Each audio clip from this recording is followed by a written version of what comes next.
Okay, TBH Labs နေကြိုးပါတယ်ဒီနေ့မှာတော့ Exynos အကြောင်းပြောမယ်ဖုန်းကုမ္ပဏီတွေမှာတော့ကိုပိုင် SOC chip ထုတ်နိုင်တာဆိုလို့ရှိရင် Apple ရဲ့ Samsung ရဲ့ Huawei ရဲ့ပဲရှိခဲ့ရနေပြီးတော့ US က ban လိုက်တော့ Huawei ကထပ်မထုတ်နိုင်တော့ဘူးဆိုတော့ Android ထဲမှာကိုပိုင် SOC ထုတ်နိုင်တာ Samsung ရဲ့ Google ရဲ့လောက်ပဲကျွန်တော်ဆိုတော့ဒီနေ့ဗီဒီယိုမှာ Samsung ရဲ့ Exynos SOC တွေကဘယ်ကနေပြီးတော့ဘယ်လိုဖြစ်လာတာလဲလက်ရှိမှာရောဘယ်လောက်ခီးရောက်နေပြီလဲပြီးတော့ Exynos နဲ့ပတ်သက်တာလေးတွေကို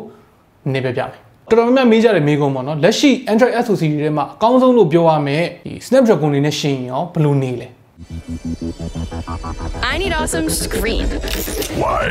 Because this is smooth and this Is So အခုလက်ရှိ Samsung ရဲ့ lineup တွေဖြစ်တဲ့ဒီ Samsung Galaxy A series တို့ S series တို့အဲ့ဒီမှာတွေ့ရတဲ့ Exynos တွေကဘယ်ကနေဖြစ်လာတာလဲဆိုတာဝိုးဒူဝါဒဖြစ်နေတယ်ဗျတကယ်တမ်းကအရန်စောလို့မှတ်မိကြတာပေါ့နော်ပထမဦးဆုံး Galaxy S ကိုသူက Samsung က2010မှာစထုတ်တယ်ဒါပေမဲ့အဲ့ဒီမှာ Samsung ရဲ့ Exynos ဆိုတာမပါလာသေးဘူးဒီ Galaxy S မှာတုံးထားတဲ့ chip က Hummingbird ဆိုတဲ့နာမည်နဲ့လာတာသူက45 nanometer SoC clock speed ကလည်း1 GHz ပဲရှိတယ်45 nanometer အခုကရတဲ့ဆက်တဆလောက်ဘူးကြီးတာပေါ့နော်ဒါပေမဲ့လွန်ခဲ့တဲ့10နှစ်ချိန်ကဒီ chip အနေအထားကတော်တော်လေးမိုက်တဲ့အနေအထားမှာပါသေးတယ်ဗျအဲ့ဒီ chip ကို Hummingbird ဆိုတဲ့ငှက်နာမည်ကိုပေးထားပေမဲ့တကယ်တမ်းကျတော့သူကနောက်ပိုင်းမှာ Exynos 3ဆိုပြီးတော့ဖြစ်လာတယ်သူ့မှာ Power VR GPU ပါတယ်အဲ့ GPU က800 by 600 resolution ရှိတဲ့ display ကိုသူ support လုပ်ပေးနိုင်တယ်ဆိုတော့ဒီဘက်ခေတ်နဲ့ရှင်လိုက်ရင်တော့ဗျာဒါရည်စရာကြီးပေါ့ဒါပေမဲ့အဲ့ဒီခေတ်မှာတော့အဲ့ဒါ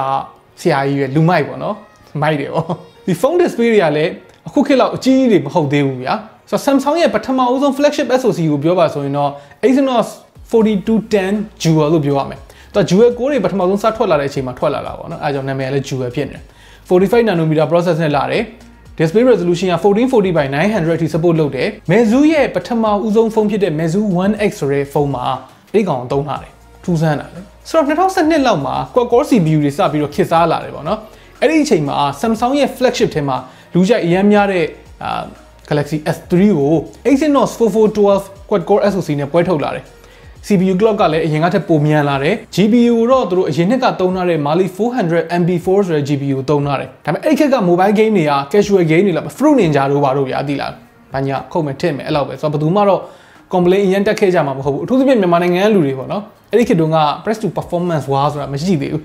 သူ dual core တွေ quad core တွေနဲ့ဒီ SoC ကရမကြလိုက်ဘူး Galaxy S4 မှာစသုံးလိုက်တဲ့ Exynos 5410မှာကျတော့ octa core processor စဖြစ်သွားပြီအခုမြင်နေကြဒီ little big architecture နဲ့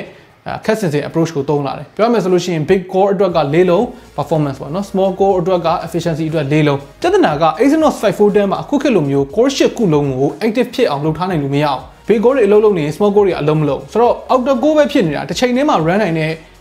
effective core အရေးအတွက်က၄လုံးပဲရှိတယ်ဆိုတော့ efficiency အတွက်ကတော့ကောင်းတာပေါ့နော် GPU ဘိုင်းမှာကျတော့ Exynos 5410ကတော်တော်ကျန်းလာပြီ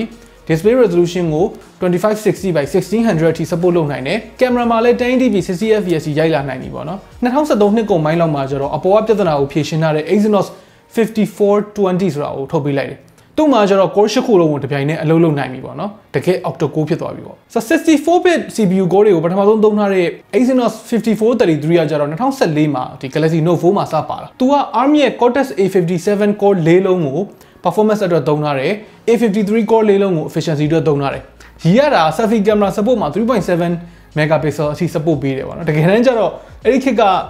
Samsung flagship တွေမှာ selfie camera 5 megapixel တော့မပြည့်ခဲ့ဘူးပေါ့နော်။အဲ့လိုနဲ့2015လောက်ရောက်တဲ့အခါကျတော့ Samsung ရဲ့ Exynos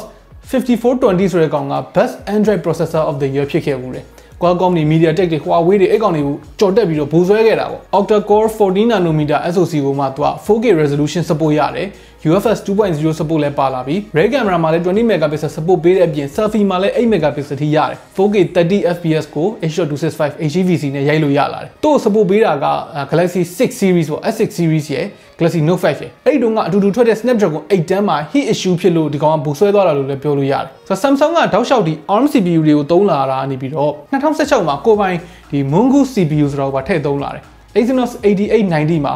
Mongoose M1 core ၄လုံးရဲ့ ARM Cortex A53 ၄လုံးရဲ့သုံးထားတယ်12 megapixel plus 12 megapixel dual camera support ပထမဆုံးပါလာပြီးတော့ selfie camera support ကလည်း30 megapixel ထိပေးလာတယ် 4K fps support လောက်လာပေမဲ့အဲ့ဒီနှစ်မှာတော့ S7 မှာမပါသေးဘူးပေါ့နော်ဘာလို့လဲဆိုတော့ S7 ရဲ့ Snapdragon version ပေါ့ Snapdragon 835 version မှာ 4K 60 fps မရရင်ဒါမမျက်တမှာဆိုလို့ပါညာဆိုပြီးတော့မပါတာဖြစ်မယ်ထင်တယ်ဒီ Mongoose ကအလုပ်ဖြစ်ခဲ့လားဆိုတော့ CPU performance မှာ Snapdragon နဲ့ MediaTek ကိုကြော်ပြီးတော့ Kirin 960နဲ့တိတ်မကွာပဲနဲ့ဒုတိယနေရာရခဲ့တယ်ဆိုတော့အဲ့ဒီအချိန်မှာအလုပ်ဖြစ်တဲ့လောက်ဖြစ်လာပြီပေါ့နော်ပြီးတော့ Exynos သုံးထားတဲ့ Galaxy S7 က Snapdragon သုံးထားတဲ့ Galaxy S7 ထက် powerful efficient ဖြစ်တယ်ဆိုတာမျိုးလည်းဖြစ်လာတယ်2019မှာကျတော့ fabrication က10 nanometer အထိဖြစ်လာတယ် power efficiency တော်တော်လေးကောင်းတဲ့ Exynos 8895ဆိုတဲ့ကောင်ပေါ်လာတယ်အပေါ်က Mongoose ကအလုပ်ဖြစ်တဲ့အတွက် Mongoose M2 ဆိုတဲ့ upgraded version ကိုလည်းထပ်သုံးလာတယ်ပေါ့နော်ဒီမှာတစ်ခုထူးခြားတာဒီ SOC မှာ VPU Vision Processing Unit ဆိုတာကိုထည့်လာတယ် Scene and Object Recognition မှာအလုပ်လုပ်တယ်ပြောရရင်ဗျာ smartphone မှာmachine learning AI တွေရဲ့ခေတ်ဦးပေါ့နော် 4K 120 fps support ပေးလာတယ် selfie camera ကို28 megapixel အထိ support ပေးလာတယ်ပြီးတော့ဒီ biometric authentication တွေကိုကင်တွယ်တဲ့ dedicated security bits တွေလည်းထည့်ပေးလာတယ်နောက်နှစ်မှာထွက်လာတဲ့ Exynos 9810ဆိုတဲ့ကောင်ကကျတော့အရင်နှစ်ကထက်အများကြီးပိုပြီးတော့တိုးတက်လာတာမျိုးမရှိဘူး CPU GPU performance မှာတော့ပိုကောင်းလာတယ် Mongoose M3 ကို Cortex A55 နဲ့တွဲသုံးတဲ့10 nanometer SoC အနေနဲ့ပဲထွက်လာတယ်2019ရောက်တော့ Samsung ကအခု SoC တွေမှာတွေ့ရတဲ့ tri-cluster design ဘက်ကိုသွားတယ်ပေါ့နော် heavy core 2 လုံး medium core 2 လုံး efficiency core 4 လုံးအဲ့လိုမျိုးသူက Mongoose A4 ဆိုပြီးတော့ heavy အတွက်သုံးတယ် Cortex A75 ကို medium နဲ့ Cortex A55 ကို efficiency အတွက်သုံးတယ်ပြီးတော့ neural processing unit လို့ခေါ်တဲ့ NPU ပေါ့နော်အဲ့ကောင်လည်းပါလာပြီ NPU ပါလာတဲ့အတွက်ကျွန်တော်တို့ machine learning test တွေမှာအရင်တော့က8910ထက်9ဆလောက်ပိုမြန်မြန်လုံးနိုင်တယ်လို့သူတို့ကြေညာသွားတယ်ပေါ့နော်အဲ့ဒီနှစ်မှာထွက်ခဲ့တဲ့ Snapdragon 855နဲ့ရှင်လိုက်ရင် single core CPU performance မှာ Exynos ကတာတယ်ဒါပေမဲ့ GPU performance မှာပိုနေတယ်အပူလည်းပိုများတယ် battery life ကလည်း Snapdragon မှာအဲ့ဒီနှစ်ကပိုကောင်းတယ်ပေါ့နော်2020ကကျတော့ Samsung တို့အဆင်မပြေခဲ့တဲ့နှစ်သူက Exynos 990က on paper မှာ SoC ကကောင်းတယ်ဒါပေမဲ့Client Snapdragon version နဲ့ရှင်လိုက်ရင် CPU ရော GPU ရောအားနည်းချက်များတယ်ပြောရရင်အများနဲ့ Exynos နဲ့ပဲထုတ်ခဲ့တဲ့ Korea မှာတော့မှအဲ့ဒီနှစ်မှာ Snapdragon 865နဲ့ထုတ်ခဲ့ရတဲ့ပုံစံဖြစ်သွားတယ် Samsung ရဲ့ကိုယ်ပိုင် SoC ဖြစ်တဲ့ Mongoose ကိုသုံးခဲ့တာလည်းအဲ့2020မှာနောက်ဆုံးပဲနောက်ပိုင်းမှာကျတော့ ARM ကိုပဲပြန်လှည့်ရတဲ့အခြေအနေဖြစ်သွားတယ်တော်တော်လေးဝေဖန်ခံခဲ့ရတဲ့နှစ်ပေါ့နော်ဆိုတော့အဲ့ဒီအမှားတွေကိုသူတို့သင်ခန်းစာယူပြီးထွက်လာတဲ့ Exynos 2100ကကြတော့ Exynos chip တွေထဲမှာတော်တော်လေး powerful ဖြစ်ခဲ့တယ် Snapdragon 888 SoC ရဲ့ tri-cluster CPU ဒီဆောက်ပုံနဲ့လည်းတူတယ်ဗျာ Cortex X1 Cortex A78 Cortex A55 အဲ့ဒါတွေလည်းတူတယ်ဆိုတော့ CPU performance ကတိတ်မကွာဘူး clock speed မှာ Exynos ကတော့နည်းနည်းတော့ပိုမြင့်ထားသေးတယ်ပေါ့နော်ဆိုတော့ဒီ Geekbench 5 လိုမျိုး benchmark တွေမှာ Exynos က30 points လောက်ပိုတာတယ် single core မှာပေါ့နော် multi core မှာဆိုလို့ရှိရင်300လောက်တာတယ် GPU ဘိုင်းမှာကျတော့ Snapdragon ကAdreno 660ကိုသုံးထားတယ် Exynos ကကျတော့ Mali G78 N14 ဆိုတဲ့ကောင်ကိုသုံးထားတယ်ပုံမှန်အားဖြင့် Exynos chip တွေရဲ့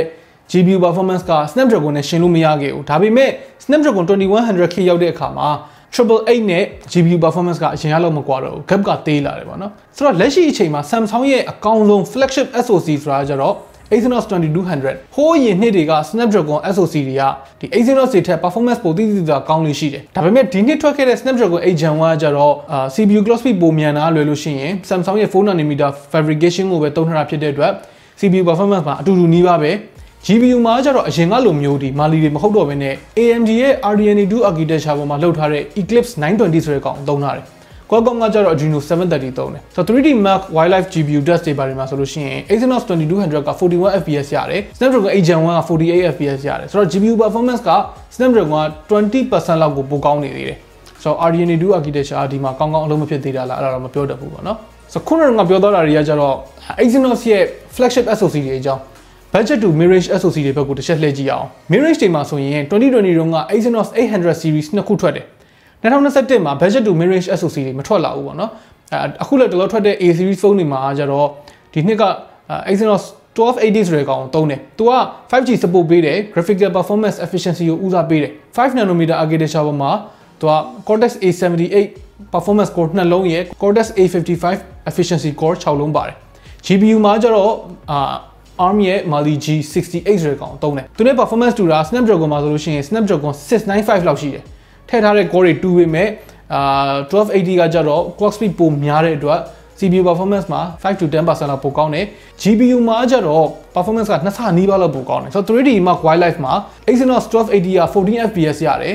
Snapdragon 695ကကြတော့7 fps ပဲရတယ်ဒီ PUBG ကို HD high မှာ30 fps ရတယ် HDR Ultra တို့ Smooth Extreme တို့ထိကတော့မရဘူးဆောက်နေတဲ့အချိန်မှာ30 fps ကတော့ညင်နေပေါ့ ဆိုတော့ကျွန်တော်တို့အခုတလုံးမှာ Snapdragon SOC review တွေရော Dimensity တွေရော Exynos တွေရောစတိုက်လုပ်ပေးပြနေတယ်ဆိုတော့ဒီဗီဒီယိုတွေကနည်းနည်းလေး technical ဆန်လို့ပြင်းစီရတော့ကောင်းနိုင်ပေမဲ့ smartphone တွေအကြောင်းကိုထဲထဲဝင်ဝင်ပိုသိချင်တဲ့သူတွေအတွက်ကတော့ကြည့်ထားလို့ရှိရင်အမှားမရှိဘူးအသုံးဝင်မယ်လို့ကျွန်တော်ရေးအာမခံရဲတယ် Okay ဆိုတော့ခင်ဗျားတို့ရောဘယ်လိုမြင်လဲပြောလိုက်တာတွေကတော့အများကြီးပဲ information တွေလည်းတပြုတ်ကြီးပဲထည့်လိုက်တာပေါ့နော်ဆိုတော့မေးချင်တာရှိတယ်ဆွေးနွေးချင်တာရှိတယ်ဆိုလို့ရှိရင်လည်းအောက်က comment တွေမှာပဲဝင်ရောက်ဆွေးနွေးခြင်းခုံမေးမြန်းလို့ရပါတယ် Okay နောက်နေ့မှတွေ့တော့